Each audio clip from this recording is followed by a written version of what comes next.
Okay, second recipe, right? Power of cosine is odd and positive. So what do they tell you to do? They say save one factor of the cosine and convert the remaining cosines to sines. Let's see what happens. We'll take a look at this example over here, and we'll do that. This is a definite integral, so there's going to be a numerical answer to this. And looking at it, let's take a look. I get pi over 6, and they get pi over 3. They say borrow a cosine. I'm going to do that. And then they say be a cosine, the remaining cosines, convert them into sines. That would be 1 minus sine squared. And the bottom I'm going to write down as sine of x to the 1/2 power. Right. Also want to point out they told you after doing that you're going to make a substitution over here. Well, let's do that. All right. The substitution is going to be, let u equal sine x. And if that's the case, du would equal cosine x dx. Well, let's do that and see what we get. The first thing I'm going to change the limits. And, pi over 6, the sine of pi over 6 is 1/2. The cosine of pi over 3 is root 3 over 2. And then what do you have? You have, I'm going to be careful about this. You have this here, which is the same thing as du. And what do you get on the inside? That integrand now. You get 1 minus u squared over u to the 1/2 power. All right, that's a substantially easier integration for me to do now. Let me write it down for you.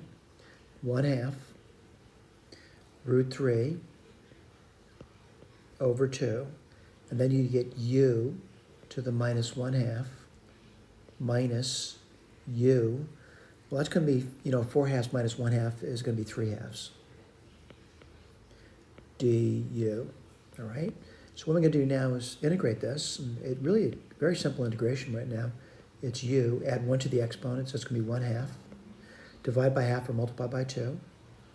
And then minus, I'm going to add 1 to that exponent, that's 5 halves. And divide by 5 halves or multiply by 2/5. And then evaluate that from 1/2 to root 3 over 2. As you're studying, though, if you have a key, I recommend you look at the key and see if you hit this milestone of being able to, perform the integration. And let's just take a look at it. I'm seeing this. I'm seeing this. And I'm seeing those limits of integration. All right? I do want to point out, arithmetic sometimes can be very difficult. All right?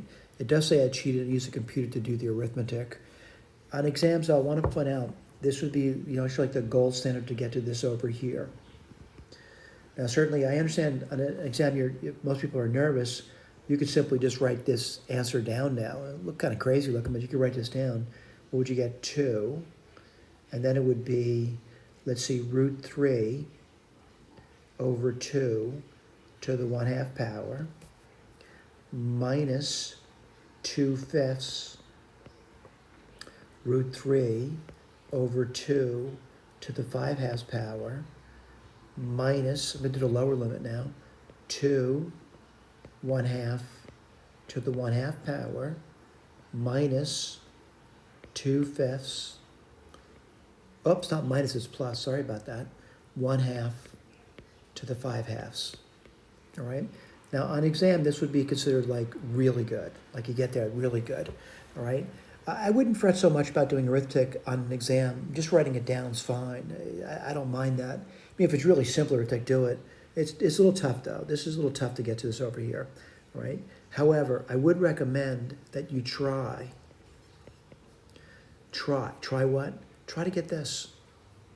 Try to get it. See if you can get that. All right? It's really not that bad. You can get it. All right? Now, when I say I should use a computer, yeah, computers can do arithmetic. You should also learn how to use a computer, by the way. Thank you.